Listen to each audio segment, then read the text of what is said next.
Alright, so Bangladesh national building code BNBC যে আমাদের কোডটা আছে, সেই কোডটা থেকে আমরা উইন্ড লোড এবং আর্থকোয়েক লোড, এই দুইটা লোডের যে ক্যালকুলেশনটা আছে সেই জিনিসটা আমরা বেসিক্যালি করব। তো ফার্স্ট আমরা আজকে যেটা শুরু করবো সেটা হচ্ছে কি উইন্ড লোড। আপনাদের কারো কাছে কি বাসায় বাংলাদেশ ন্যাশনাল বিল্ডিং কোডটা আছে?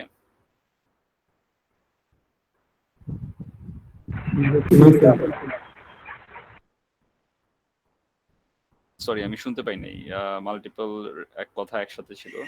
একজন একজন করে একটু বলবেন।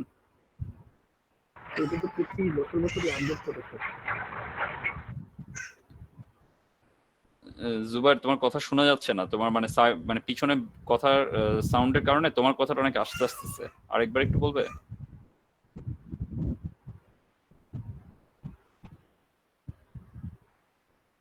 স্যার নাই। না থাকলে সমস্যা নেই।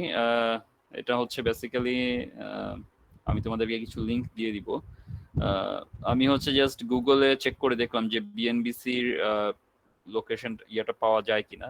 তো আমি একটা সাইট পেয়েছি গভর্নমেন্টের, এটা আমি জানি না এটা আসলে কি সাইট, law.resource.org, এটা মনে হচ্ছে না কোনো গভর্নমেন্ট সাইট। পিডব্লিউডির একটা সাইট আছে এখানে, কিন্তু পিডব্লিউডি সাইটটার মধ্যে আমি হচ্ছে গিয়ে ওই পার্টটা পাচ্ছি না।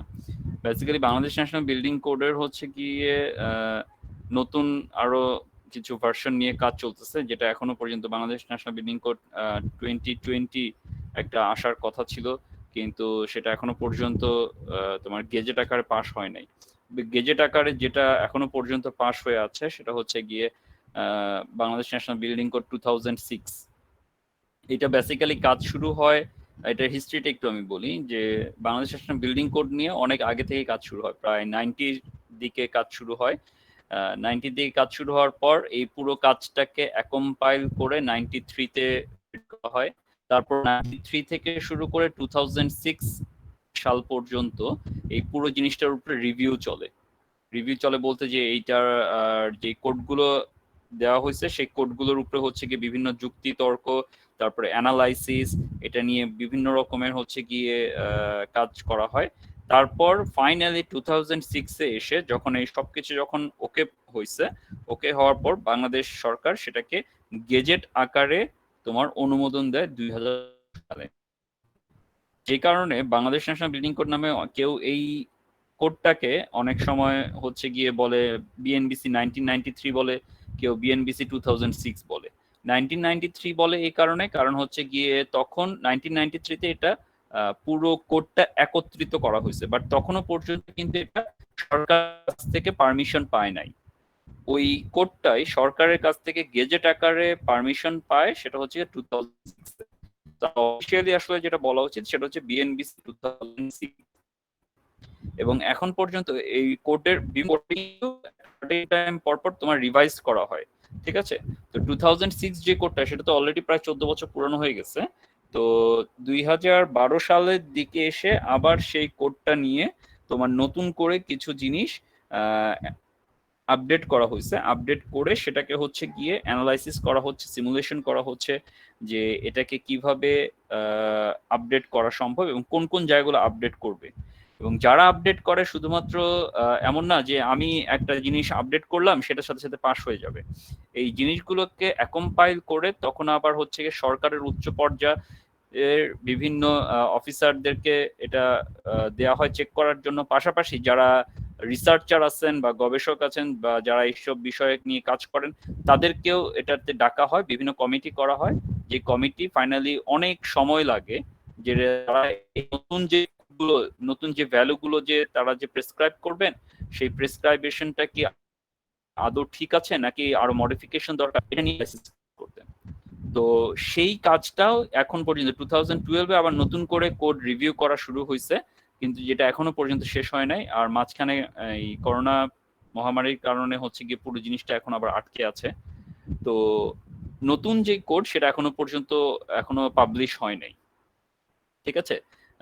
কিন্তু অনেকে বলে যে 2012, 2015 বা 2020 সম্পর্কে বলে, কিন্তু এটা এখনো পর্যন্ত গভর্নমেন্টের অফিসিয়াল অনুমোদন পায় নাই এবং এখন পর্যন্ত প্রকাশ হয়নি। গভর্নমেন্টের অফিসিয়াল অনুমোদন পাওয়া যেটা আছে সেটা হচ্ছে গিয়ে বিএনবিসি 2006। আমরা বেসিক্যালি সেই বিএনবিসি 2006টা যেটা আছে সেই 2006টা থেকেই আমরা উইন্ড লোড যেভাবে ক্যালকুলেশন করে যে যে কোনো একটা স্ট্রাকচার যদি আমার ডিজাইন করতে হয় সেই স্ট্রাকচারের ক্ষেত্রে তার যে গ্র্যাভিটি লোড আছে, গ্র্যাভিটি লোড বলতে তার ডেড লোড, তার উপর যে লাইভ লোড আসবে, এই যে লোডগুলো, এর পাশাপাশি উইন্ড ফোর্সের কারণে কি লোড আসতে পারে সেই লোডটাও আমাদেরকে কনসিডার করতে হয়। কনসিডার করে তারপর আমরা একটা স্ট্রাকচারকে ডিজাইন করি। সো আজকের যে টপিকসটা সেটা হচ্ছে আমাদের সেই উইন্ড ফোর্স নিয়ে আমরা পড়াশোনা করবো, যে কিভাবে উইন্ড ফোর্সের মাধ্যমে উইন্ড ফোর্স ক্যালকুলেট করতে হয় এবং ফোর্সটা কিভাবে আমরা ডিজাইনে ইনকর্পোরেট করব। আর এটার জন্য আমাদের হচ্ছে কি সবচেয়ে বেস্ট হচ্ছে কি Bangladesh national building code. So আমার কাছে পার্সোনালি আমার বিএনবিসির একটা কোড বই আছে। আমাদের ইউনিভার্সিটি লাইব্রেরিতেও বিএনবিসির যেই কোড সেটাও পাওয়া যায়। পাশাপাশি আপনারা যদি যারা ঢাকায় আছেন, ঢাকায় আপনারা যদি নীলক্ষেতের কাছে আশেপাশে থাকেন বা কোনো বড় লাইব্রেরি আশেপাশে থাকেন তাহলে আপনারা লাইব্রেরি থেকেও এটা কিনতে পারেন।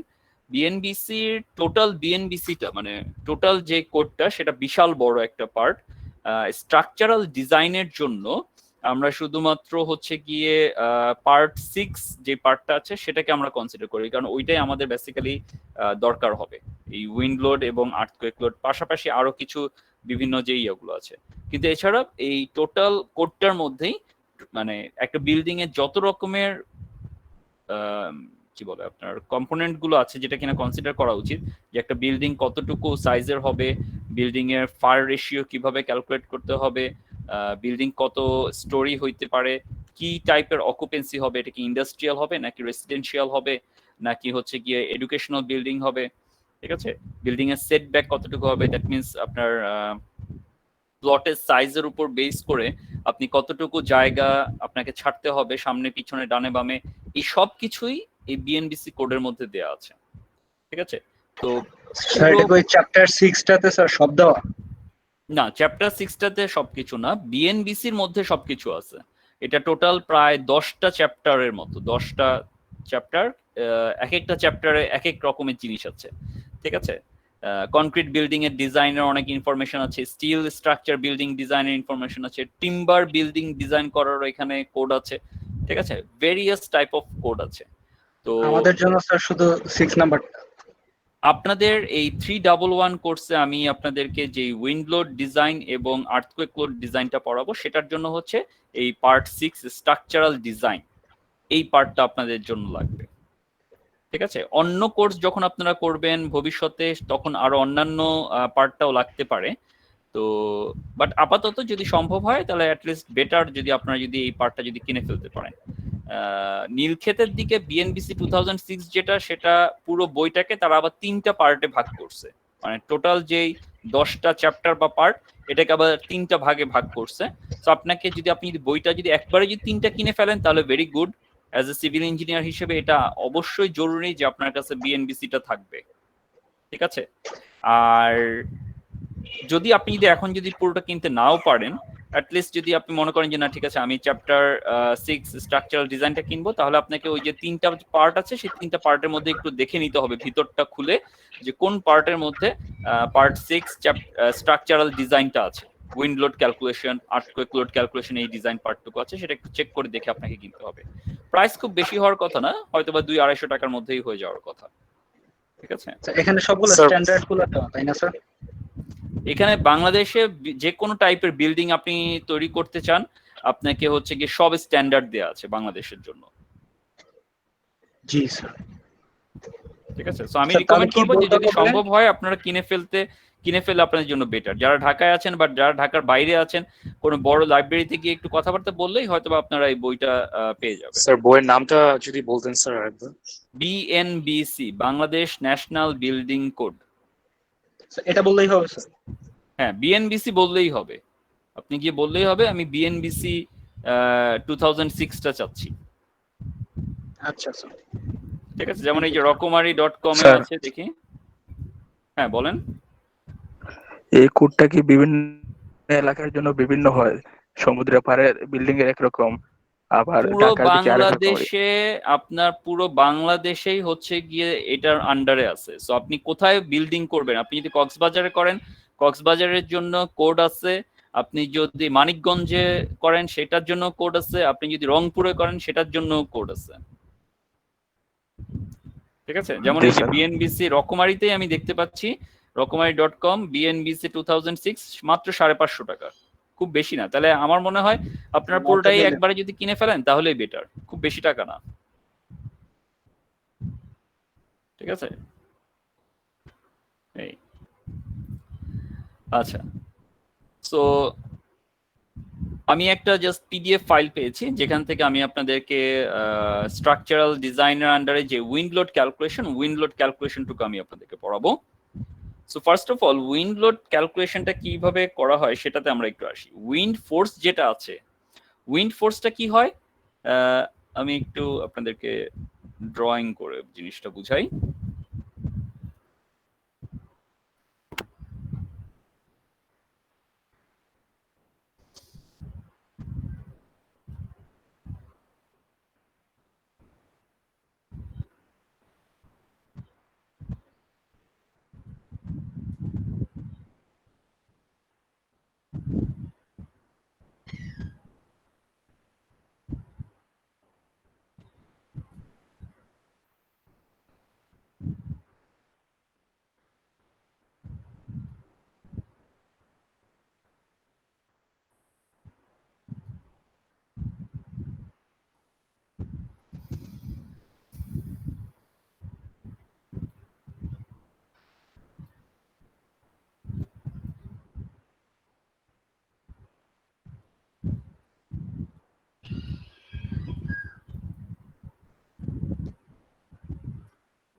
এটা একটা হচ্ছে গিয়ে 3 story building.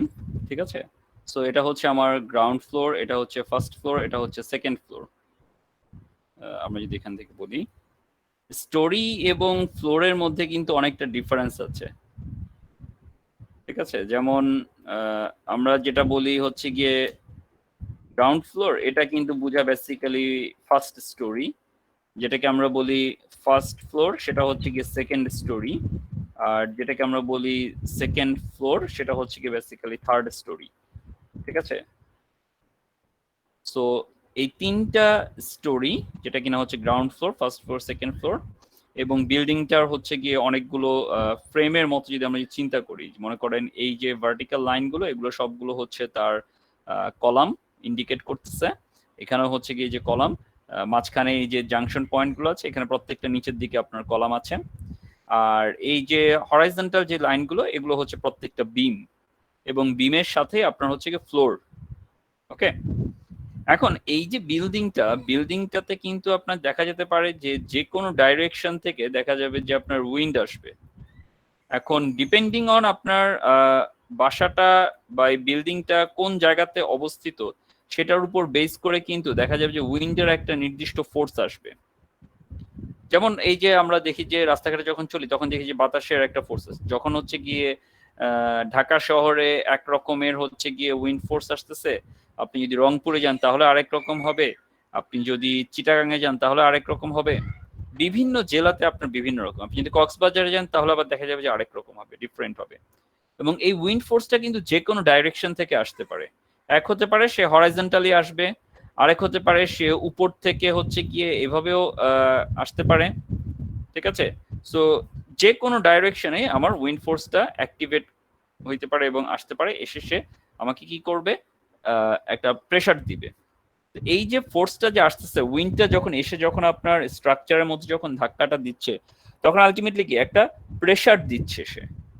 So wind force আমরা যখন ক্যালকুলেট করতে যাই, আমরা বেসিক্যালি যেটা করি সেটা হচ্ছে উইন্ডের যে স্পিডটা থাকে, সেই স্পিডে মেজারমেন্ট করে আমরা সেখান থেকে সেই স্পিডে উইন্ড একটা নির্দিষ্ট এরিয়ার মধ্যে কি পরিমাণ প্রেসার দিবে, সেই প্রেসারটা আমরা ক্যালকুলেট করি।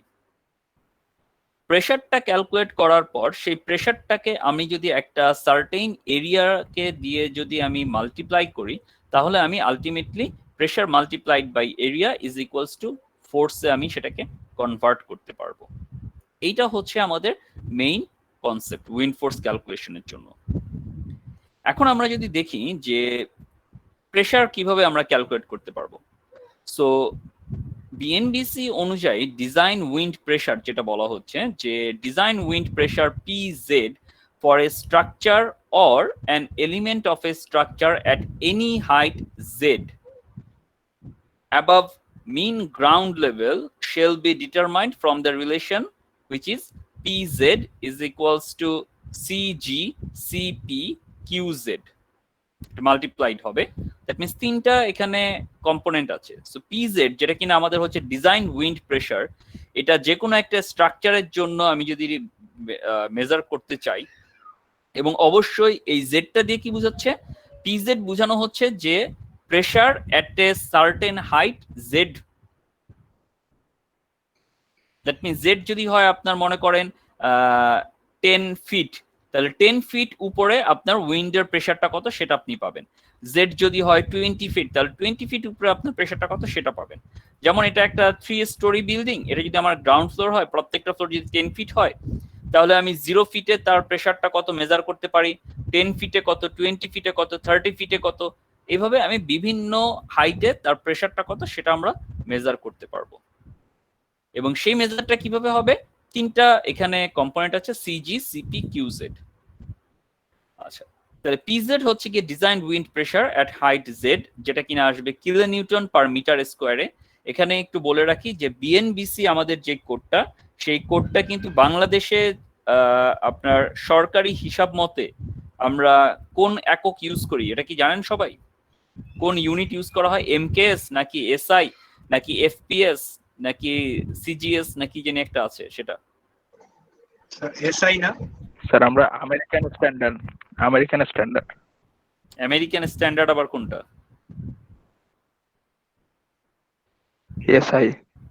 এসআই সিস্টেম, ঠিক আছে। এটা ইন্টারন্যাশনাল স্ট্যান্ডার্ড, আমেরিকান স্ট্যান্ডার্ড না, ঠিক আছে।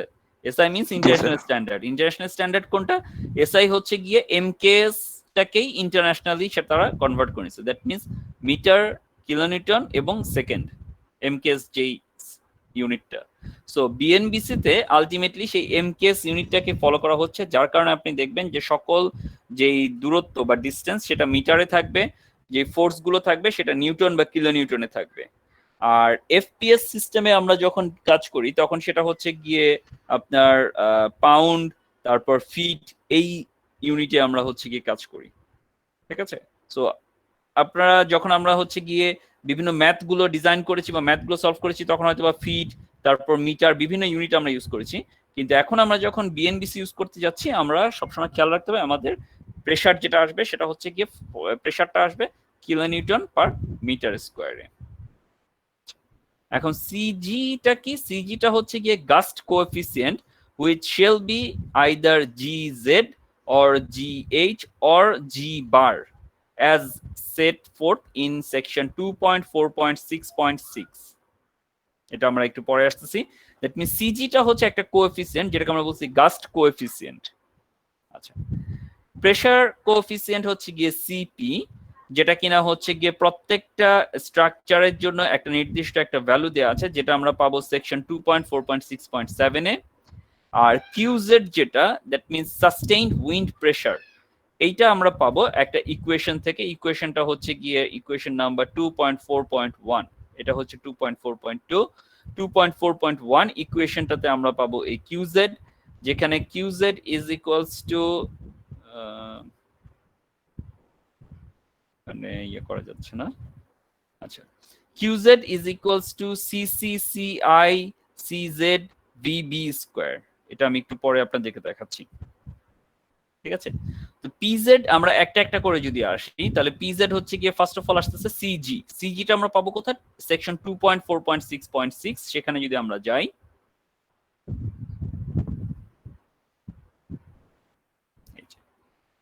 উইন্ড গাস্ট এফেক্ট, এটা হচ্ছে আমাদের CG। আচ্ছা, গাস্ট এফেক্টটা কি বলতেছে? Wind gust cause additional loading effects due to turbulence over the sustained wind speed. For slender building and structure, this additional loading gets further amplified due to dynamic wind structure interaction effect. A slender or wind sensitive building shall be one having either a height exceeding 5 times the least horizontal dimension, or number 2, a fundamental natural frequency less than 1 Hz gust coefficient as indicated in equation number 2.4.2 shall account for such additional gust loading effects on non-slender and slender buildings should be equal to gust response factor GH or GZ. আচ্ছা, এই gust response factor বা wind gust effect দিয়ে আসলে কি বোঝানো হচ্ছে? যে wind একটা হচ্ছে কি ডাইনামিক ফোর্স, উইন্ড ফোর্স আসলে কিভাবে আসবে সেটাকে আমরা ওইভাবে প্রেডিক্ট করতে পারি না। একটা হচ্ছে গিয়ে যেমন আমরা খুব স্লোলি আপনার উইন্ড একদিকে প্রবাহিত হবে সেরকমও হইতে পারে, আবার 360 ডিগ্রি রোটেশন ওয়াইজ টোটালি আপনার হচ্ছে কি যে কোনো ডাইরেকশন থেকে উইন্ড আসতে পারে, আইদার সেটা হরাইজন্টাল মুভ সার্কুলেশন বা ভার্টিক্যাল সার্কুলেশন বা ইনক্লাইন্ড সার্কুলেশন, যে কোনো ভাবেই উইন্ড আসতে পারে। তো এই যে ডাইনামিক যে ফোর্সটা, এই ডাইনামিক ফোর্সের কারণে দেখা যায় যে যদি কোনো বিল্ডিং বা কোনো স্ট্রাকচার সেটা যদি স্লেন্ডার স্ট্রাকচার হয়ে থাকে, তাহলে তার উপরে একটা অ্যাডিশনাল এফেক্ট আসে, যেই এফেক্টটাকে আমরা বলছি তার গাস্ট এফেক্ট, যেটা কিনা উইন্ডের যে স্পিড সেই স্পিডের উপরে একটা নতুন এফেক্ট ফেলে। এখন এই বিল্ডিং আমাদের স্লেন্ডার হবে কি হবে না, বা তার সাইজটা কিরকম, সাইজটা বলতে হচ্ছে গিয়ে যে এই যে আমরা একটা বিল্ডিং চিন্তা করতেছি, এই বিল্ডিং এর কিন্তু প্রত্যেকটা আপনার যদি আপনি 3D শেপটা যদি চিন্তা করেন, যে আমার এই বরাবর ডাইমেনশন কত, আবার এই বরাবর ডাইমেনশন কত, এবং আমার হাইটটা কত, এই প্রত্যেকটা জিনিসকে কনসিডার করে আমাদের আসলে বেসিক্যালি স্লেন্ডারনেসের রেশিওটা বের করা হয়। যেমন এই বরাবর যেই আমাদের যে একটা বিল্ডিং এর হচ্ছে কি মনে করেন যে ফ্রন্ট সাইড ডাইমেনশন এবং তার যে কোনো একটা সাইডের ডাইমেনশনের উপর বেস করে আমরা বেসিক্যালি সেটা কি স্লেন্ডার হবে নাকি নন স্লেন্ডার সেটা ডিটারমাইন করতে পারি, ঠিক আছে? তো আলটিমেটলি এই গাস্ট রেসপন্স ফ্যাক্টর যে বা উইন্ড গাস্ট এফেক্ট যেটা আসতেছে সেটা আমরা বের করে থাকি একটা টেবিল থেকে, টেবিল নাম্বার 6.2.11। এই টেবিলে যেটা বলা হচ্ছে যে আমার গ্রাউন্ড লেভেল থেকে বিভিন্ন হাইটে আমার এই গাস্ট রেসপন্স ফ্যাক্টরটা দেয়া আছে, যেটা আবার ডিপেন্ড করবে আমার 3টা এক্সপোজারের উপরে, যে বিল্ডিংটা আসলে কোথায় এক্সপোজড, বিল্ডিংটা আপনার যেই লোকেশনে অবস্থিত সেই লোকেশনটা আসলে আশেপাশের এক্সপোজারটা কিরকম। 3টা ক্যাটাগরি আছে, A B C। আমরা একটু পর এটা দেখবো যে এক্সপোজারটা আসলে কি ইন্ডিকেট করতেছে। আগে আমরা এখানে দেখি, তো আমরা এখানে দেখতে পাচ্ছি যে বিল্ডিং হাইট 0 মিটার থেকে 4.5 মিটার পর্যন্ত আমার এক্সপোজার ভ্যালুটা একটা ফিক্সড ভ্যালু, যে যদি এক্সপোজার A হয় তাহলে সেটা হচ্ছে 1.654, এক্সপোজার B হলে 1.321, এক্সপোজার C হলে 1.154। এরপর নেক্সট কি করা হয়েছে, প্রতি 3 মিটার ইন্টারভালে এই এক্সপোজার ভ্যালুগুলো ক্যালকুলেট করে সেটা একটা টেবিলে দেওয়া হয়েছে। সো 4.5 এর পর হচ্ছে 6, তারপর 9, 12, তারপর 15, 18, 21, 24, 27, 30, এইভাবে করতে করতে টোটাল 300 মিটার পর্যন্ত একটা বিল্ডিং এর হাইট যদি হয় তাহলে আপনাকে সেই ভ্যালুটা দেয়া আছে। এক্সপোজার কোএফিসিয়েন্ট গাস্ট রেসপন্স ফ্যাক্টরটা কত হবে সেটা আপনি এখান থেকে ক্যালকুলেট করতে পারবেন, ঠিক আছে? তাহলে 300 মিটার মানে আলটিমেটলি কত ফিট দাঁড়ায়? স্যার 1000-এর উপরে হবে। 1000 থেকে একটু কম, ঠিক আছে, কারণ 1 মিটার সমান 3.2808 ফিট। তো আপনি যদি 300-কে যদি 3.28 দিয়ে মাল্টিপ্লাই করেন তাহলে 1000 থেকে একটু কম আসবে, অলমোস্ট 984 ফিট। ঠিক আছে, স্যার তো হিউজ, এটা বাংলাদেশের পার্সপেক্টিভে এটা হিউজ। এর চেয়ে বড় বিল্ডিং বাংলাদেশে ইনশাল্লাহ মনে হয় না হওয়ার আদৌ পসিবিলিটি আছে। যদি হয়ে থাকে তাহলে আবার কোড নতুন করে হচ্ছে কি রিভাইজ করা হবে। সো আপাতত পর্যন্ত আমরা 300 মিটার পর্যন্ত আমরা ক্যালকুলেট করতে পারবো, কোনো সমস্যা আমাদের নাই। কিন্তু এখানে একটা বিষয় আছে, সেটা কি, সেটা হচ্ছে গিয়ে বিল্ডিং এর হাইট যদি কোনো কারণে যদি দেখা গেল যে 6 মিটার বা 9 মিটার, এখানে তো এক্সাক্ট ভ্যালু দেওয়া আছে, সে বিল্ডিং এর হাইট 9 মিটার, তাহলে সেই ক্ষেত্রে আপনি হচ্ছেন গিয়ে ডাইরেক্ট যদি এক্সপোজার এ হয় তাহলে আপনি এই ভ্যালুটা ব্যবহার করতে পারবেন, বা বিল্ডিং এর হাইট যদি 12 মিটার হয় তাহলে এটা ভ্যালু বের করতে পারবেন। কিন্তু যদি দেখা গেল বিল্ডিং এর হাইট আপনার 10 মিটার, তাহলে কি করবেন? ইন্টারপোলেশন করতে হবে স্যার। এক্স্যাক্টলি, ইন্টারপোলেশন করতে হবে। ঠিক আছে, সো এই জিনিসটা আমাদেরকে মাথায় রাখতে হবে যে যদি কোনো কারণে আমাদের বিল্ডিং এর হাইট দেখা গেল যে আমার যেই টেবিলের যে ভ্যালুটা আছে এক্সাক্ট ভ্যালু ওয়াইজ যদি আমি না পাই, তাহলে যেই দুইটা ভ্যালুর মাঝখানে আমি পাবো সেটা আমি ইন্টারপোলেশন করে আমি ক্যালকুলেট করে নেব। এক্সপোজার এ বি সি এই তিনটা আমার ফিক্স থাকবে, এটা আমার যে কোনো একটা এক্সপোজার হবে। ঠিক আছে, এক্সপোজারে এখন যদি যাই, আমাদের যে এক্সপোজারটা আসলে কি ইন্ডিকেট করে,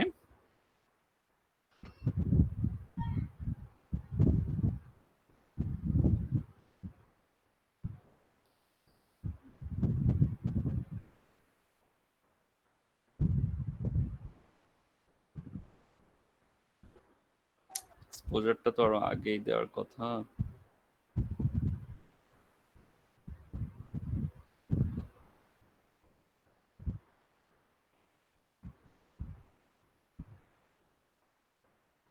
এখান থেকে আর্থকোয়েক লোড শুরু হয়ে গেছে।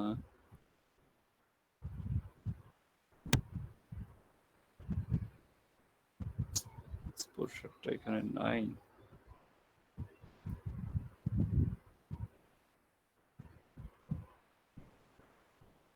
Foundation,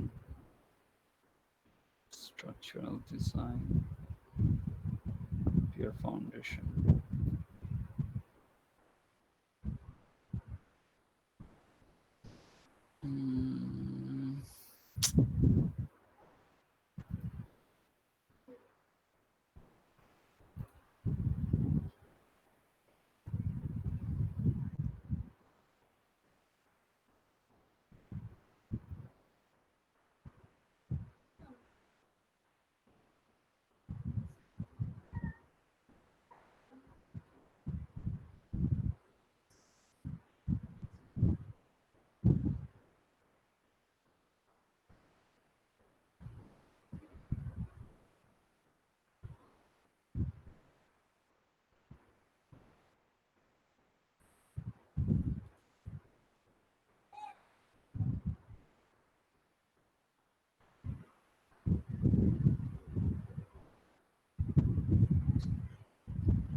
এখানে মনে হচ্ছে পাবো wind load.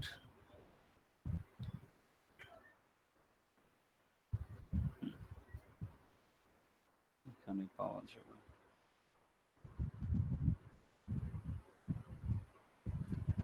General design requirement, structural design, occupancy, importance category টা আছে, force resistant system, seismic zone,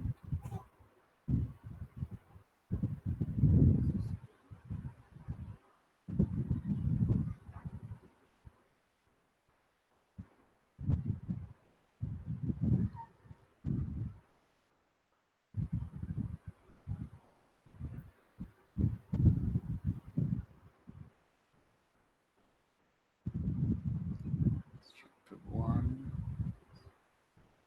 chapter 1,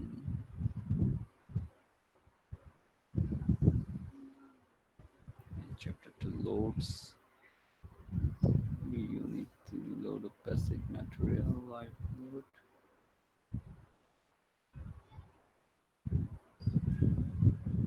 live load, roof live load,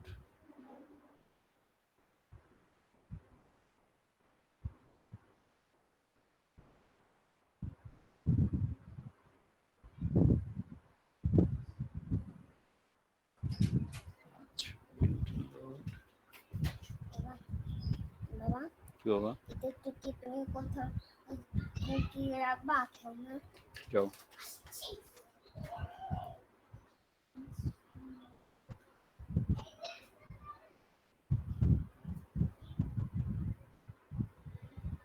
এই যে পাওয়া গেছে।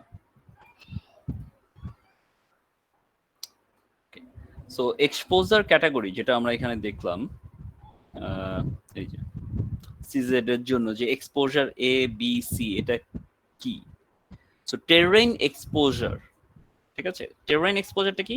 এ terrain exposure category that adequately reflects the surface roughness characteristics of the ground shall be determined for the building site, taking into account the variations in the ground roughness arising from the existing natural topography, vegetation, and man-made construction.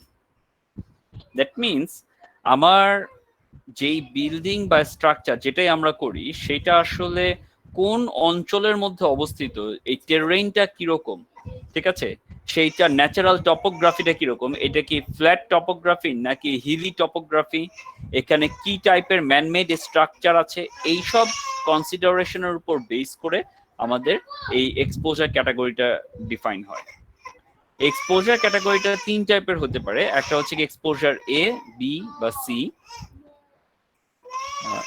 Sorry, আমি একটু 1 minute একটু break নিচ্ছি, আমি এখন একটু আসতেছি, 1 minute.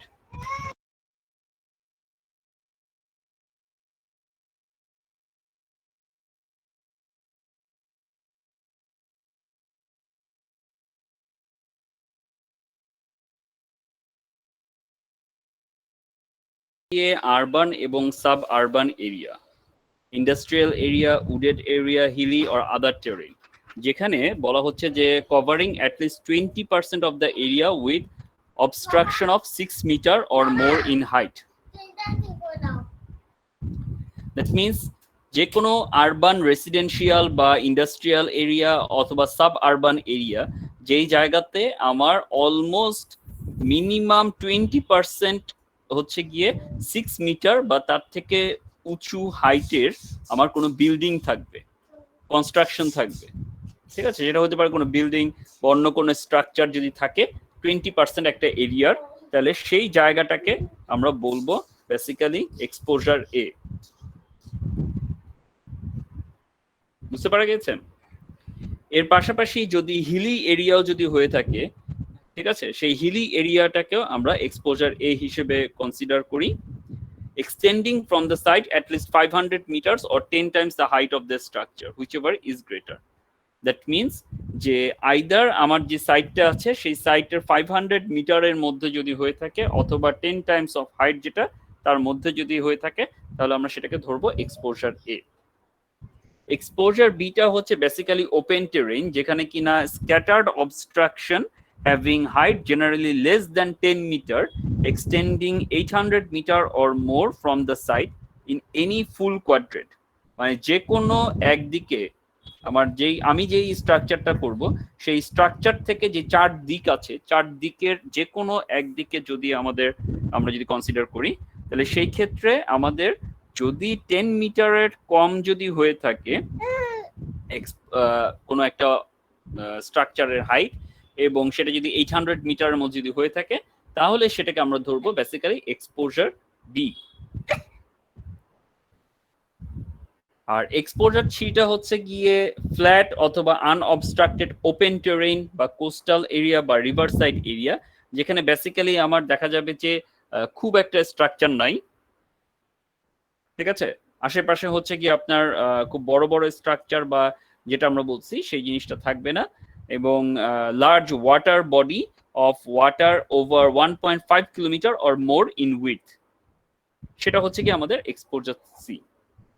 So এই তিনটা এক্সপোজার, দ্যাট মিনস আমার এই এক্সপোজার গুলো অলরেডি আমরা বুঝতে পারতেছি যে আসলে আমি যে স্ট্রাকচারটা তৈরি করব সেই স্ট্রাকচারটা আমার যেই জায়গাতে হবে সেই জায়গাটা কতটা ঘনবসতি বা এখানে কত বড় বড় আমার হচ্ছে গিয়ে বিল্ডিং বা বিভিন্ন স্ট্রাকচার আছে, সেটার উপর বেস করে আমাদের দেখা যাবে যে এই এক্সপোজারটা ভ্যারি করবে। যদি খুব ঘনবসতিপূর্ণ বা ঘন স্ট্রাকচারের এরিয়া হয়ে থাকে তাহলে সেটা হবে এক্সপোজার এ, যদি মিডিয়াম হয় তাহলে সেটা হবে এক্সপোজার বি, আর যদি ওপেন টেরেইন রিলেটেড হয় তাহলে সেটা হবে এক্সপোজার সি। বুঝা গিয়েছে?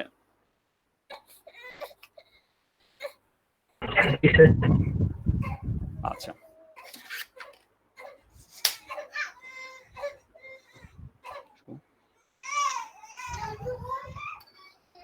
আচ্ছা, সো আমরা আমাদের গাস্ট রেসপন্স ফ্যাক্টর যেটা সিজি বা জিএইচ যেটা, সেটা আমরা দেখলাম। এখন আমরা যেটা দেখব সেটা হচ্ছে কি আমাদের পিজেড এর মধ্যে আর কি কি ছিল। সিপি প্রেসার কোএফিসিয়েন্ট, যেটা কিনা আসবে 2.4.6.7 থেকে। আচ্ছা, সো আমরা যদি 2.4.6.7 এ যদি যাই,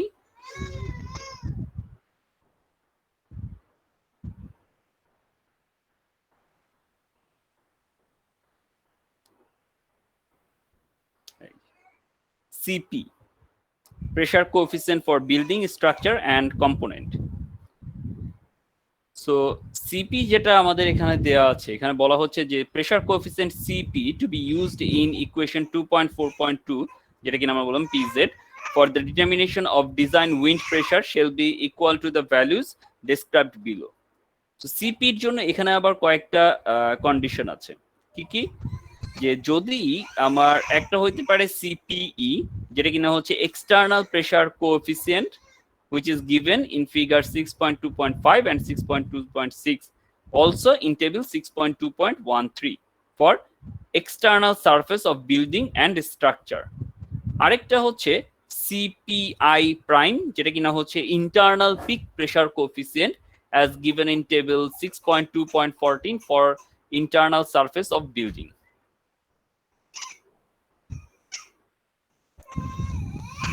ঠিক আছে?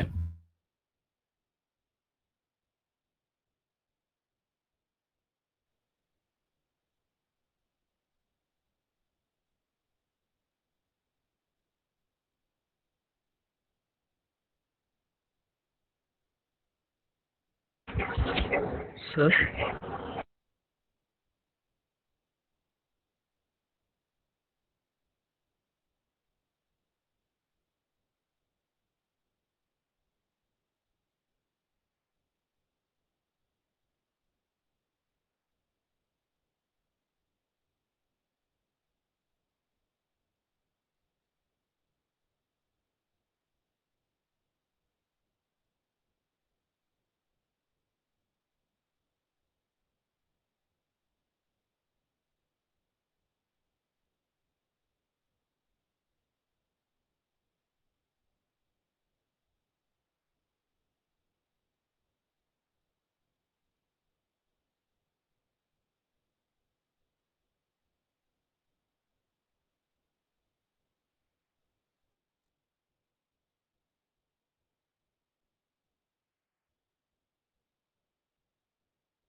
স্যার আপনারা কি সবাই আমাকে শুনতে পাচ্ছেন? জি স্যার। জি স্যার। আচ্ছা, আমি খেয়াল করিনি কখন যে আমার নেটওয়ার্কের ইন্টারনেট হঠাৎ করে মনে হয় লাইনে একটু ডিস্টার্ব করছিল, নেট অফ হয়ে গেছিল। আমি কথা বলেই যাচ্ছি পরে দিয়ে হঠাৎ করে এসে আমার ইয়ে জানালো যে নেটওয়ার্ক ইন্টারনেট নাই, এই আর কি। আপনারা লাস্ট কতটুকু পর্যন্ত শুনছেন? ইপিটা শুরু করছিলেন, এরপর আর কিছু শোনা যায়নি। আচ্ছা, এর পরপরই চলে গেছিল না? আচ্ছা,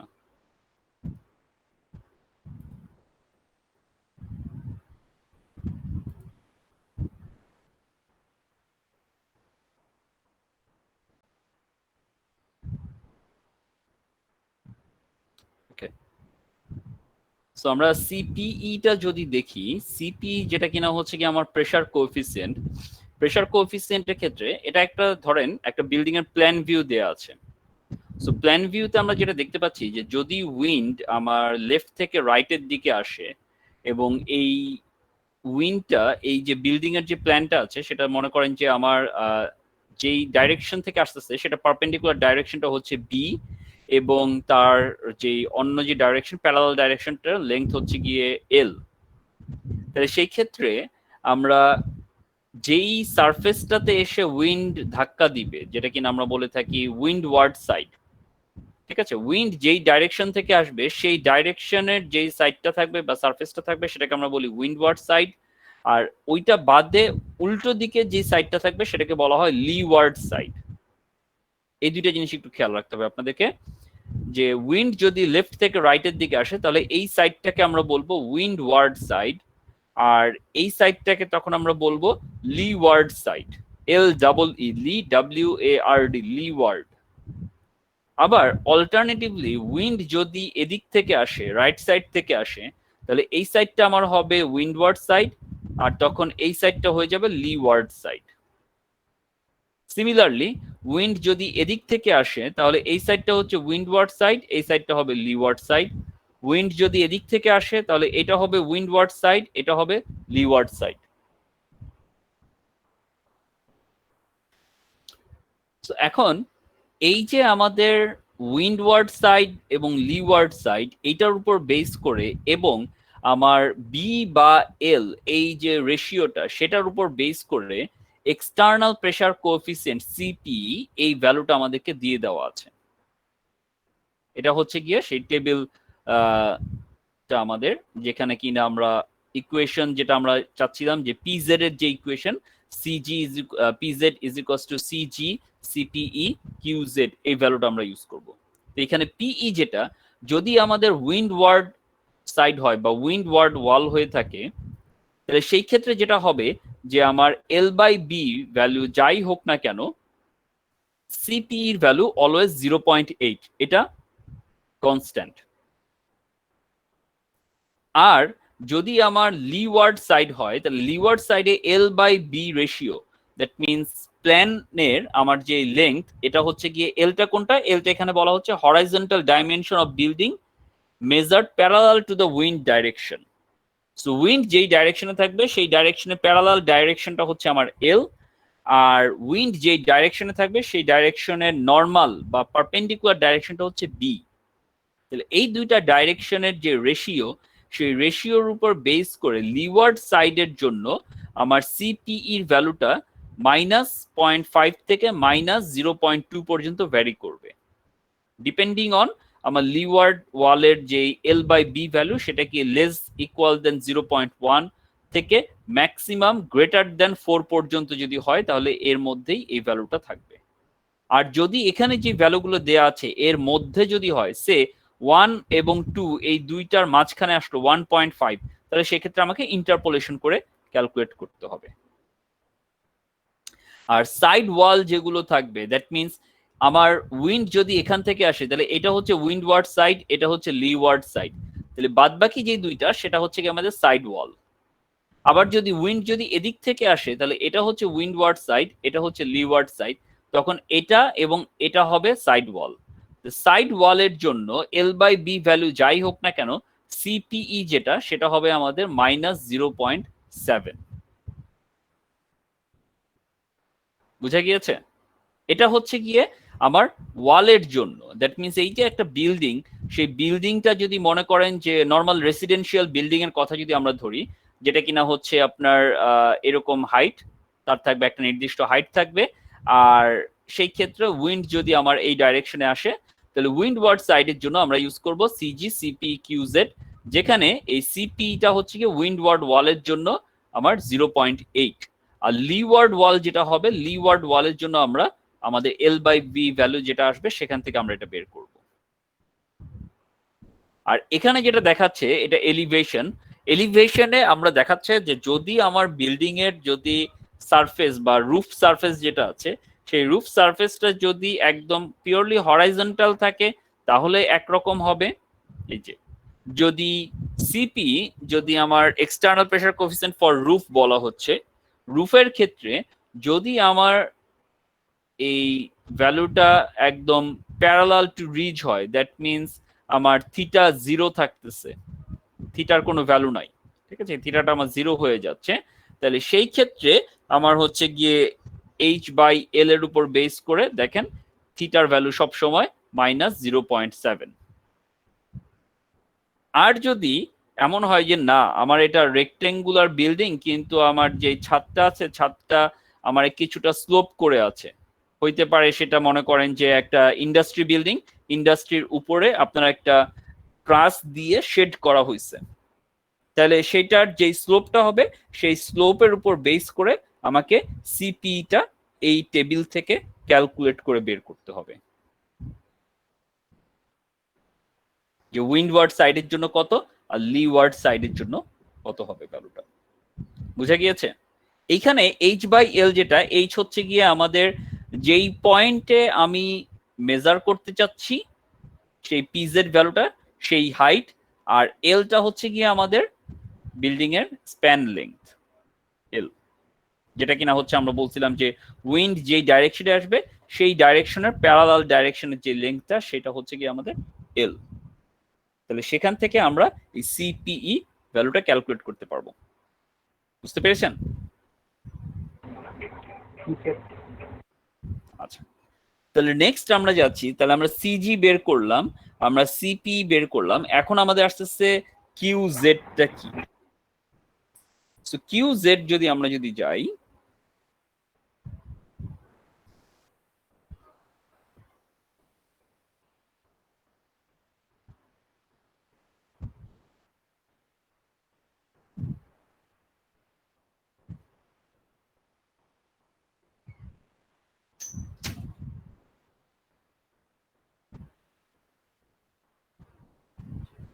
QZ হচ্ছে গিয়ে sustained wind pressure on a building surface at any height Z above ground wall, which should be calculated from the following equation: CC CI CZ VB square.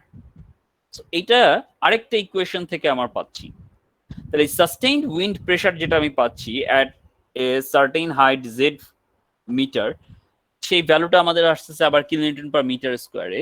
এইটা হচ্ছে কি আবার তিনটা কোএফিসিয়েন্ট এবং একটা ফোর্স। তিনটা কোএফিসিয়েন্ট কি? ফার্স্ট হচ্ছে কি সিসি, সিসি যদি আমরা দেখি সেটা হচ্ছে কি velocity to pressure conversion coefficient.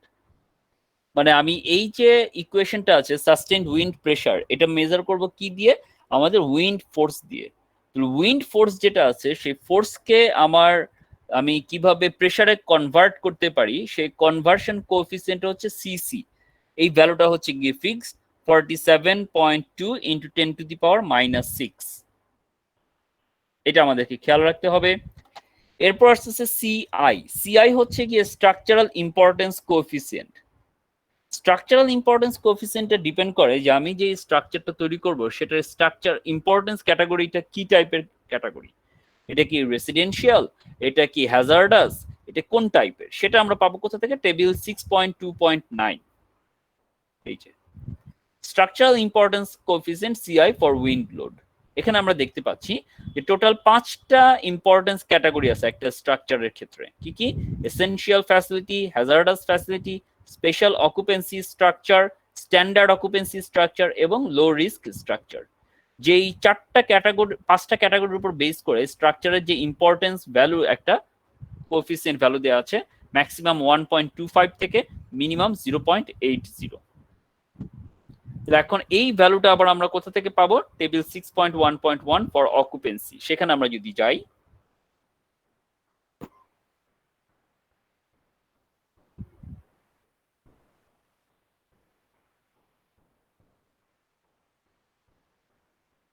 এখানে ছাড়াও পাওয়া যাবে, এখানেই তো আছে, এখানেই থাকার কথা ইম্পর্টেন্স ক্যাটাগরিটা।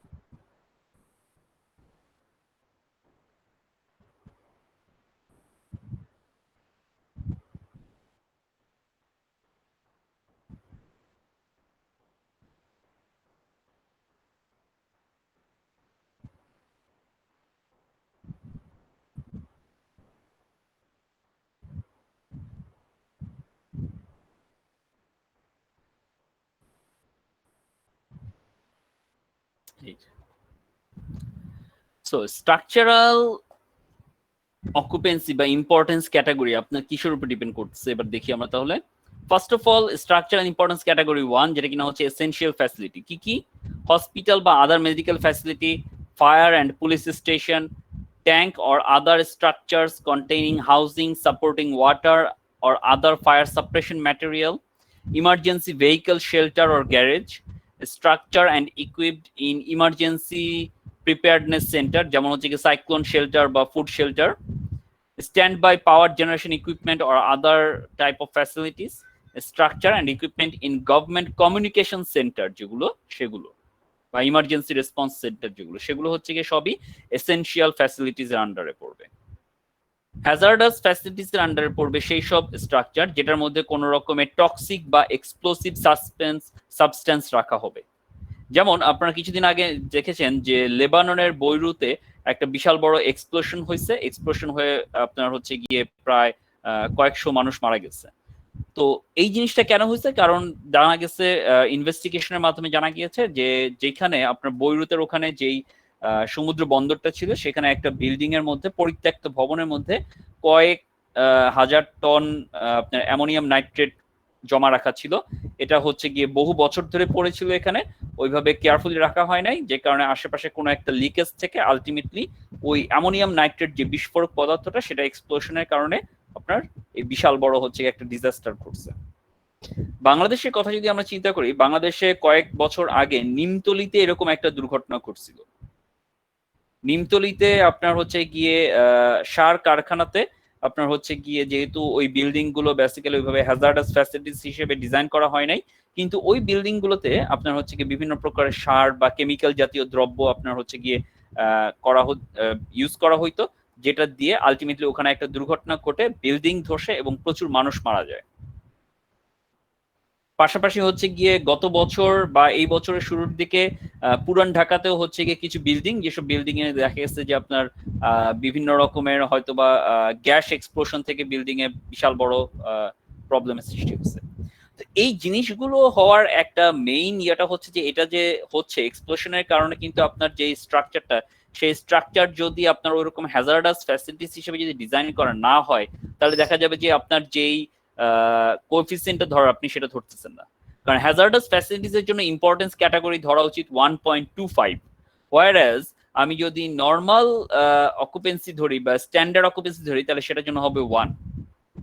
1 আর 1.25 এর মধ্যে প্রায় 25% এর একটা ভ্যারিয়েশন আছে। সো 25% আপনি যদি কম ইম্পর্টেন্স দেন একটা স্ট্রাকচারকে, স্বাভাবিকভাবেই আপনার স্ট্রাকচার অনেকটা ভালনারেবল চলে আসবে। থার্ড যে ইম্পর্টেন্স ক্যাটাগরিটা আমরা দেখতে পাচ্ছি সেটা হচ্ছে স্পেশাল অকুপেন্সি স্ট্রাকচার, যেটা কিনা আমাদেরকে আইডেন্টিফাই করে either covered structure where primary occupancy is public with capacity greater than 300%, school building or daycare center with capacity more than 250 student, college or adult education বা ভার্সিটি যেটা কিনা মোর দেন 500 student, medical facilities with 50 or more resident incapacitated patients, jail অথবা detention facility, all structure with occupancy more than 5,000 person। এই যে বিভিন্ন type of structure গুলো আছে সেগুলো সবই হবে স্পেশাল অকুপেন্সি স্ট্রাকচার। আর স্ট্যান্ডার্ড অকুপেন্সি হবে এনি টাইপ অফ স্ট্রাকচার যেটা কিনা এই তিনটার আন্ডারে পড়বে না, neither essential, neither hazardous, neither special occupancy structure. তিনটার মধ্যে যদি না পড়ে তাহলে সেইটা হবে আমাদের স্ট্যান্ডার্ড অকুপেন্সি স্ট্রাকচার। আর ফাইনালি লো রিস্ক স্ট্রাকচার কি?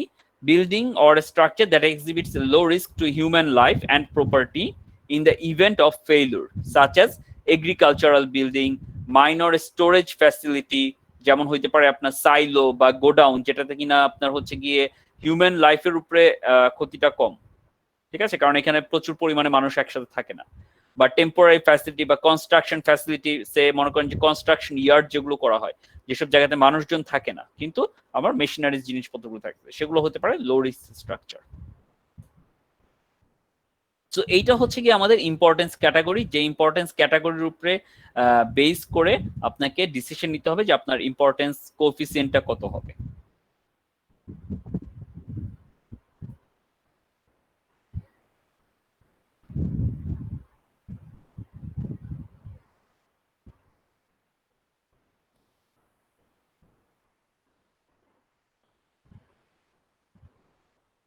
সো সিসি গেল, এরপর সিআই গেল, এরপর হচ্ছে গিয়ে সিজেড। সিজেডটা কি? সিজেড হচ্ছে combined height and exposure coefficient, যেটা আমরা পাবো টেবিল 6.2.10 থেকে। এই যে এটাও হচ্ছে অনেকটা আগের যে টেবিলটা আমরা দেখেছিলাম, যে জিএইচ এর যে টেবিল, যেটা ছিল গাস্ট কোএফিসিয়েন্ট ফ্যাক্টর যেই টেবিল, সেটার মতোই, যেখানে কিনা আমরা দেখতে পাচ্ছি যে যদি বিল্ডিং হাইট 0 থেকে 4.5 মিটার হয় তাহলে সিজেড এর যে ভ্যালু সেটা এক্সপোজার এ বা এক্সপোজার বি বা এক্সপোজার সির উপর বেস করে আমার ডিফারেন্ট ভ্যালু হবে। এছাড়া আমার 4.5 থেকে এরপর প্রতি 3 মিটার ডিস্টেন্সে ম্যাক্সিমাম 300 পর্যন্ত আমাদের এই ভ্যালুগুলো দেওয়া আছে, এবং বলা আছে যে linear interpolation is susceptible for intermediate values of Z.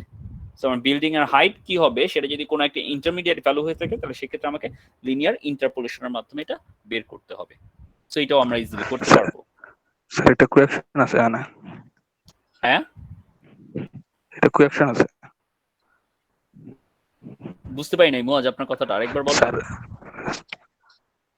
Sir একটা কোয়েকশন আছে স্যার, যদি আমার চারপাশে বিল্ডিং এর হাইট যদি হয়, ধরেন চারপাশে বিল্ডিং 2 তলা, কিন্তু আমার যে বিল্ডিংটা আমি তৈরি করব ওইটা যদি 5 থেকে 6 তলা হয় তাহলে কোনটাতে পড়বে, এ বি না সি তে?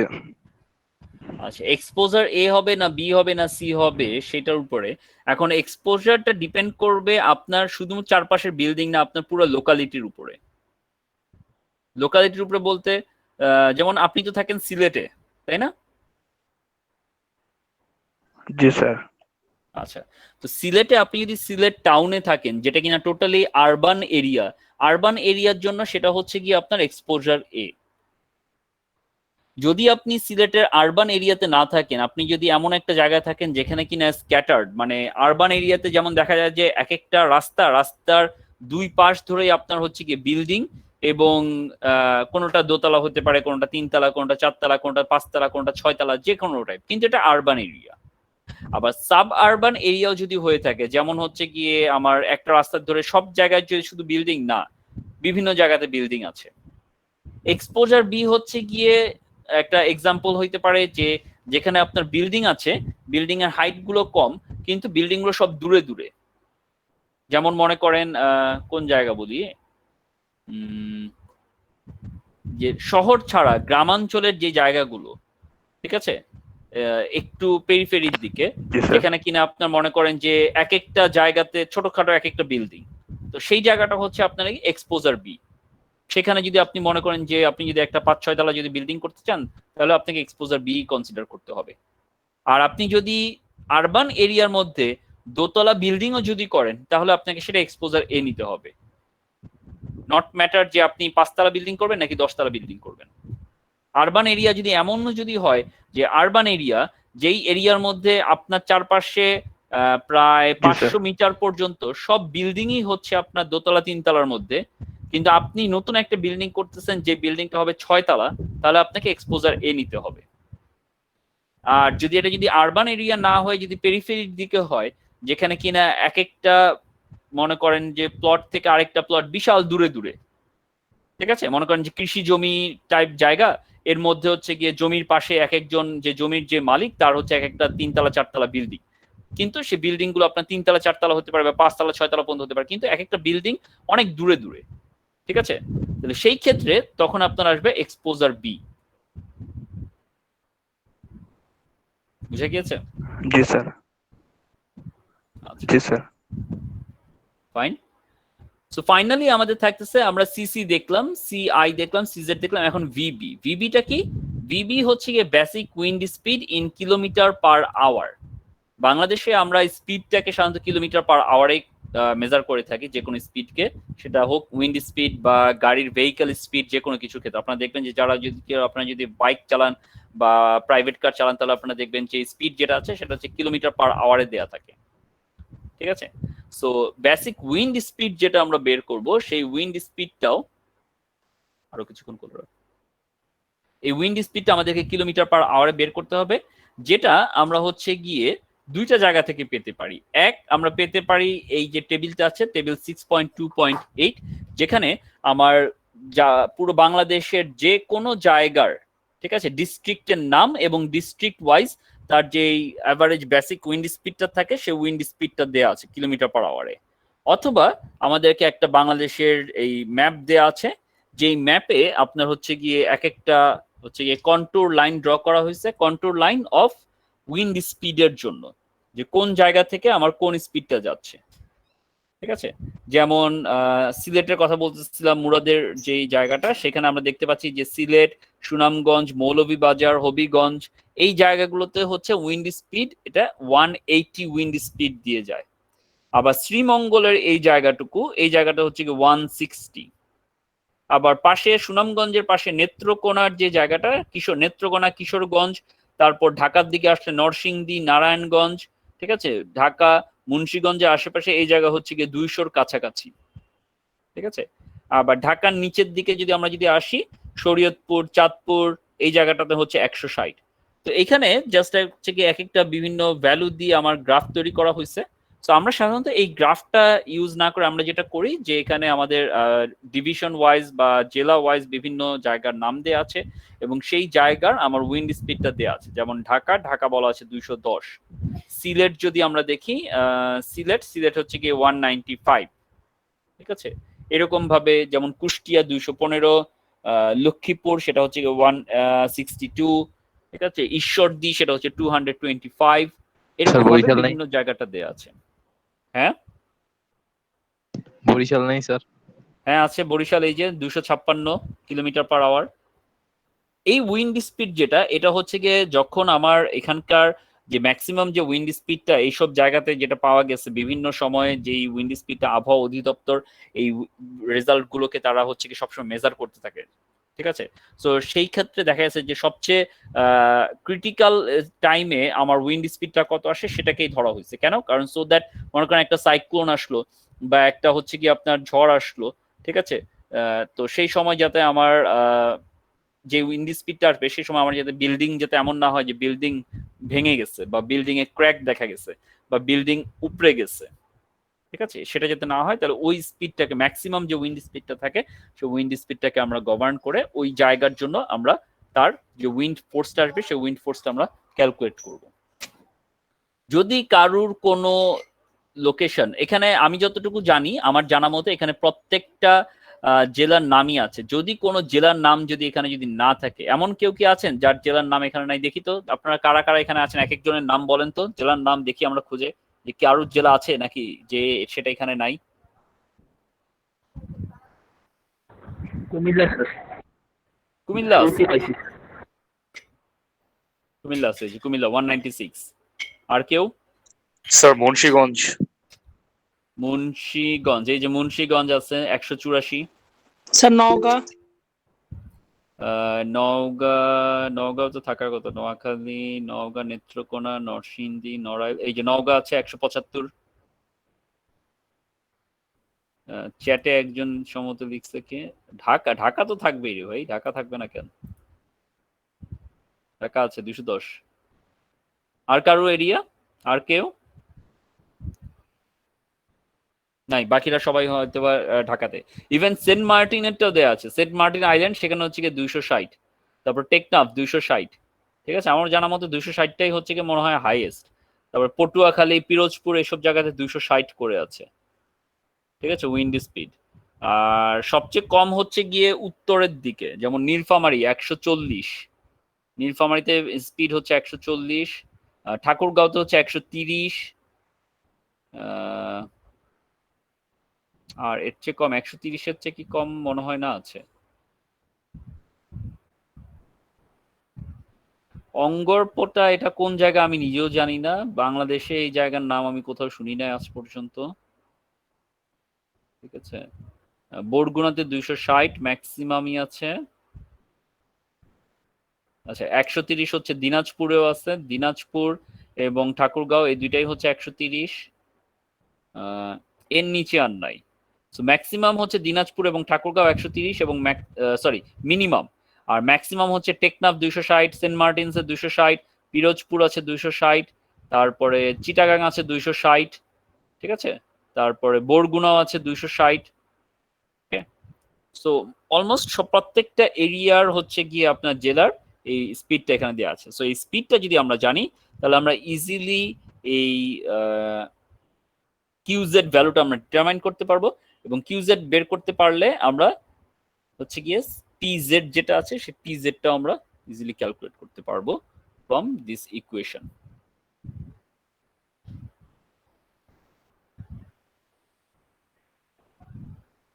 এই যে টিজেড ইকুয়ালস টু সিজিসিপি কিউজেড, এইটা দিয়ে আমরা বের করতে পারবো। এই পর্যন্ত আপনারা সবাই মোটামুটি বুঝতে পারছেন আমাদের কাজটা কি এবং কি করতে হবে, কিভাবে আমরা এই ভ্যালুগুলো বের করব? জি স্যার। ওকে, ভেরি গুড। সো আমি আপনাদেরকে এই দুইটা লিংক, পিডিএফ লিংকগুলো আমি আপনাদের ক্লাসরুমে দিয়ে দিব, যাতে আপনারা এখান থেকে একটু দেখতে পারেন। ঠিক আছে, আর আপনাদের কাজ হচ্ছে গিয়ে যেটুকু আজকে আপনাদেরকে পড়ানো হলো সেটা একটু ভালো মতো পড়বেন। নেক্সট ক্লাসে আমরা উইন্ড ফোর্স কিভাবে ক্যালকুলেট করে সেটা আমরা ম্যাথ সলভ করা শুরু করব। ওকে,